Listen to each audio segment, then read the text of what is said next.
আপনার দলের বিরুদ্ধে একাধিক অভিযোগ করছে হুমায়ুন কবির যে তাদের এজেন্ট বসতে দেওয়া হয়নি, তাদেরকে মারধর করা হয়েছে। এই যে আজকেও সিটি বাজাচ্ছে, আজকে কি কোনো প্রচার করা যায়? আজকে কি কোনো প্রচার করা যায়? আজকে কিছু করা যায় না, সিটি বাজাচ্ছে এখনো। কালকে তো আমাকে দেখে বোম ব্লাস্ট করেছিল, আমি আরেকটু এগিয়ে না গেলে আমারই গায়ে ফাটতো। আমাকে দেখে আমি যাওয়ার 2 মিনিটের মধ্যে বাইকে করে দুজন চলে গেল, বোমটা ফেলে দিয়ে চলে গেল। এক মহিলার এখানে লেগেছে, আমাকে লক্ষ্য করে নিশ্চয় ফেলেছে। না তাহলে কেন হবে? এরাই ফেলবে, ওই সিটিওয়ালা পার্টি। ওনাকে একটা প্রশ্ন করুন আপনি, যে সারা বছর ধরে 2 বছর ধরে উনি কতবার সাইনা মমতাজ, কতবার শফিউজ্জামানের বিরুদ্ধে বলেছে, আর শফিউজ্জামান কতবার সাইনা মমতাজ তাদের পার্টির বিধায়কের বিরুদ্ধে কথা বলেছে। আমার মনে হচ্ছে গতকালকে যে ঘটনা ঘটেছে এটা শফিউজ্জামানের গোষ্ঠীর লোকরা সাইনা মমতাজকে উদ্দেশ্য করে বোম মেরেছে, গোষ্ঠীদ্বন্দ্বের ফল। এটা ভুল কথা। আমার গোষ্ঠীদ্বন্দ্ব মিটে গেছে, ওইসব গোষ্ঠীদ্বন্দ্ব কোনো কিছু নেই। আমরা ভোট সবাই একসঙ্গে করছি। আর কিন্তু আমি যদি বাইরে থাকবো তো উনি কেন ভিতরে আছেন? এখন তো সিটি বাজলো একটু আগে, আমি দেখলাম। সিটি তো আমার সিম্বল, সে বাজাতেই পারে, সে অধিকার আছে, ইলেকশন কমিশন সে অধিকার দিয়েছে। কিন্তু সাইনা মমতাজ আর শফিউজ্জামান যে গোষ্ঠীদ্বন্দ্ব আছে, আপনি 2 বছরের ফুটেজ বের করুন। তো কথা বললাম, ও তো নার্ভাস হয়ে গেছে। ও যেভাবে আমাকে সম্মান দিয়ে সবসময় কথা বলে, আজকে ওর মুখ দিয়ে কথাই বেরাচ্ছে না। আমার সঙ্গে এই মুহূর্তে রয়েছেন হুমায়ুন কবির। হুমায়ুন সাহেব, আপনার নওদাতে এত গন্ডগোল কেন হচ্ছে, মানে ব্যাপারটা কি? তৃণমূল কংগ্রেসের প্রার্থী সাইনা মমতাজ ভোটের আগেই হেরে বসে আছে। নওদার ভোটাররা, নওদার সাধারণ মানুষ গত 15 দিন ধরে একটাই আওয়াজ তুলেছে যে আম জনতা উন্নয়ন পার্টির প্রার্থী হুমায়ুন কবিরকে ভোট দেব। এত প্রচার, এত সাপোর্ট তাদের সহ্য হচ্ছে না। তাই গত রাত্রিতে এখানকার ব্লক সভাপতি শফিউজ্জামান ওরফে হাবিব মাস্টার, সে নওদা থানার ওসিটা বাদে যত অফিসার আছে তাদেরকে পারচেজ করেছে। এবং ওসিরা তো নিজে ডাইরেক্ট ডিউটি করে না, অন্যান্য অফিসারদেরকে সেক্টর অফিসার বানিয়ে তার নিজের নওদায় 2 জন অফিসারকে ডিটেল করে নিয়েছে। এবং সেখানে এমন ভাবে গুন্ডাগিরি করছে, রাত্রে করেছে। এবং আমাদের 2 জন এজেন্টকেও বসতে দেয়নি, 2টো বুথে 9 এবং 10।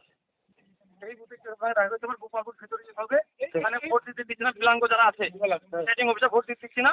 বুথের বাইরে গোল করে তৃণমূলের চিহ্ন দেওয়া আছে, তো এই চিহ্নে ভোট দিন। পোলিং স্টেশনের বাইরে একদম দেয়ালে। গোপালপুরে আবার যেতে হবে, এখানে আগে আপনি জানেন। হ্যাঁ, তো সেখানে যেভাবে তারা 2টো বুথকে কবজা করে রেখেছিল, আমি পৌঁছানোর পর সেখানে বুথে এজেন্ট বসিয়ে দিই 10টার আগে পৌঁছানোর পরেই। তারপরে ওই হাবিব গুন্ডা রাত্রে যে গুন্ডামি করেছিল, সেই গুন্ডা আবার নিজে ওই বুথের কাছাকাছি 144 থাকার সত্ত্বেও সে 50 মিটারের মধ্যে 50-60 জন গুন্ডাকে নিয়ে নিজে বেআইনি রিভলভার নিয়ে সেখানে পুলিশের সঙ্গে পুলিশের ব্যাগ ছিনতাই করে নিচ্ছে। আর এখানে অ্যাডিশনাল এসপি বহরমপুর হেডকোয়ার্টার যে মজিদ খান, এই হচ্ছে আসল ক্রিমিনাল, আসল বদমাইশ। এ টিএমসির পারচেজ করা মাল এখানে অ্যাডিশনাল এসপি হয়ে আছে। তাকে ওখানে এসপি আবার দায়িত্ব দিয়েছে, সে নিজে নেতৃত্ব দিয়ে আমাদের লোকের উপরে হামলা করাচ্ছে, আমাদের লোককে লাঠিচার্জ করছে। আর ওদের লোকরা আমাদের লোককে তেড়ে তেড়ে আসছে। সেটাগুলা নোংরামিগুলা এই মজিদ খানের বিরুদ্ধে তদন্ত হওয়া দরকার। এবং নওদা থানার একাধিক অফিসার, ওসি ছাড়া, ওসি রঞ্জন বর্মন ছাড়া সব অফিসার তৃণমূলের দালালি করছে, ন্যাকেটলি পারচেজ হয়ে গেছে। এটাই হচ্ছে বিষয়। তাই আমাদের গাড়ির উপরেও হামলা হয়েছে। আমাদের ব্লক সভাপতি সাইফুল ইসলাম মদন, তার গাড়ি ভাঙচুর করা হয়েছে। এবং আমাদের অনেক 2-3 জন লোক মারাত্মক ইনজোর হয়েছে, তারা কোথাও আছে, এখনো তাদের রেস্কিউ করা হয়নি। ওসিকে বলা হয়েছে, ওসিও কি করছে সেটা দেখি। আমরা ইলেকশন কমিশনকে অভিযোগ পাঠিয়েছি, এদের বিরুদ্ধে তদন্ত করে হাবিব গুন্ডাকেও অ্যারেস্ট করা উচিত। আর ওই অ্যাডিশনাল এসপি মজিদ খান, তার চোখের সামনে আমরা আক্রান্ত হচ্ছি, সে দুনিয়ার সিআরপিএফ জওয়ানদের নিয়ে নেকেটলি দালালি করছে মজিদ খান। মজিদ খানের বিরুদ্ধেও ইলেকশন কমিশনকে ব্যবস্থা নেওয়ার জন্য আমি আবেদন করছি আপনাদের মাধ্যমে। আমি আরেকটা বিষয় শুনছিলাম, টিএমসি যিনি প্রার্থী তিনি বলছেন আপনারা নাকি শুধু সিটি মারছেন। সিটি তো আমাদের লোগো, কেউ লোকরা যদি সিটি মারে তো ওর গায়ে এত জ্বালা পড়ছে কেন? ওদেরও তো ঝান্ডা উড়াচ্ছে। তো আমাদের লোগো হচ্ছে সিটি, সেই সিটি মারতেই পারে। তো সেটার জন্য আমি কি দায়ী? ওনাকে দেখে নাকি বেশি করে সিটি মারছেন বলছে। তো সেটা তো সেখানকার মানুষের কাছে ওনার গ্রহণযোগ্যতা হারিয়েছে, তাই তিনি এটা করছে। ওকে, অসংখ্য ধন্যবাদ ফোন লাইনে থাকার জন্য।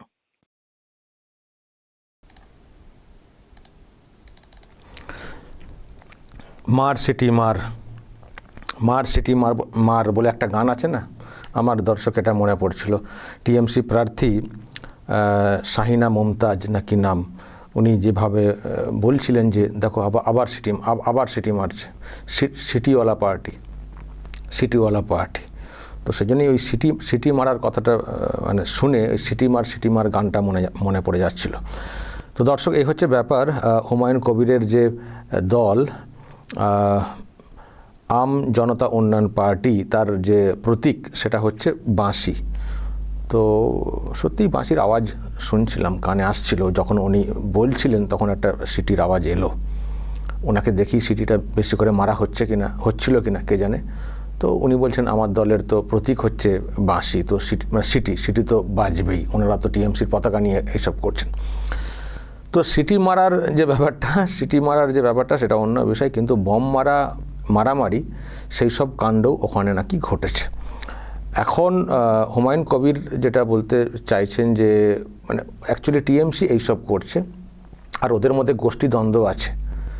এবং দর্শক শুনলেন টিএমসি প্রার্থী নিজেই বলছেন আমাদের ওটা মিটে গেছে। মানে গোষ্ঠী দ্বন্দ্ব যে ছিল সেটা কিন্তু মিডিয়ার সামনেও পরিষ্কার করে বলছেন টিএমসির প্রার্থী, বলছেন যে ওটা আমাদের তো মিটে গেছে। এখন মিটে গেছে, কতটা মিটেছে? কারণ আমি যেটা শুনছিলাম যে এবার টিএমসিকে হারিয়ে দেবে অনেক জায়গাতে। ধরুন আগের যিনি বিধায়ক ছিলেন এবার টিকিট পাননি, তিনি হয়তো প্রচারে ঘুরছেন বটে কিন্তু আসল জায়গায় খেলে দেবেন। আবার অনেকের হয়তো টিকিট মানে এমএলএ ছিলেন না কিন্তু টিকিট পাওয়ার আশা ছিল, তিনিও খেলে দিতে পারেন।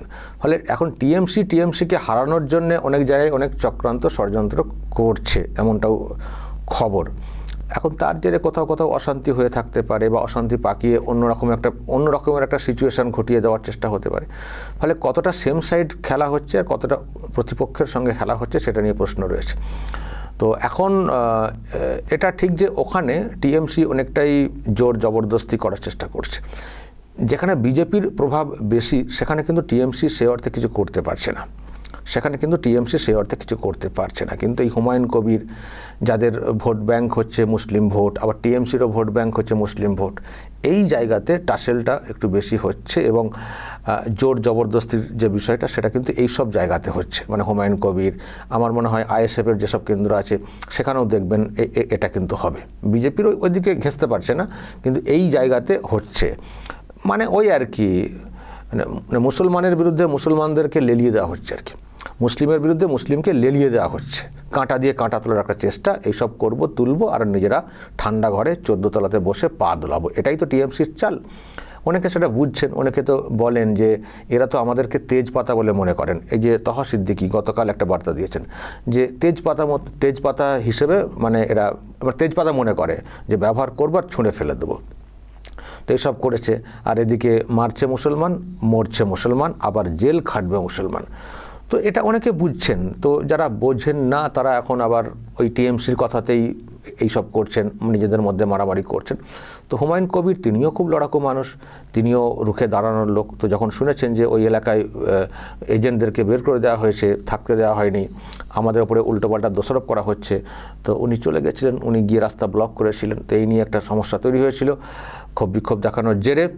তো এই হচ্ছে ব্যাপার। কিন্তু তার সত্ত্বেও যেটা খবর, হুমায়ুন কবির যেটা বলেছেন যে আমি কিন্তু জিতছি, আমি কিন্তু ওখানে জিতছি, আরও অন্যত্র জিতবো, ওখানে কিন্তু আমি জিতবই, এটা কিন্তু নিশ্চিত, সেটাও কিন্তু উনি বলেছেন। আর হেরে যাচ্ছেন বলেই ওনারা এসব করছেন, এটা হচ্ছে হুমায়ুন কবিরের বক্তব্য। দর্শক বলবেন সিটি মারামারি নিয়ে যা চলছে, ক্যান্ডিডেট যেভাবে ইনোসেন্টলি বলছেন, আমার দেখো কেমন বললেন না, দেখুন আবার সিটি মারছেন, দেখুন আবার সিটি মারছেন, সে বাচ্চাদের মতো করে আর কি। তো কেনই বা ওনাকে দেখে এত সিটি মারামারি কে জানে। তো দর্শক যদি কিছু বলার থাকে বলবেন, তবে দলটা এমনিতেই সিটি মেরে উড়ে যাবে, মানে এমন সিটি হচ্ছে গোটা রাজ্য জুড়ে, এই দলটা এমনিতেই আউট হয়ে যাবে। শুধু 4 তারিখ পর্যন্ত অপেক্ষা, 4 তারিখের রেজাল্ট আউট হলে দলটা যখন ক্ষমতাচ্যুত হয়ে যাবে, তখন আর এই সিটি শোনার লোকও থাকবেন না, কেউ বলবেনই না, মানে যারা দল করছেন এখন তারা দেখবেন কেউ বলবেনই না যে আমি তৃণমূল কংগ্রেস করতাম। ওই যে নেত্রী বলেন না যে বুকে লিখে বেরোতে হবে আমরা বিজেপি করি না, বিজেপির উদ্দেশ্যে বলেছিলেন না, দেখবেন পরিস্থিতি উল্টো হবে, টিএমসির লোকেরা বুকে সেটে বের হবেন, আমি টিএমসি করি না, কখনো করতামও না। এতটাই এমন পরিবেশ তৈরি হবে, দেখবেন দর্শক বলবেন যদি এই নিয়ে আপনাদের আরও কিছু বলার থাকে অবশ্যই বলবেন, কমেন্ট বক্সে নজর রাখবেন আরামবাগ টিভিতে।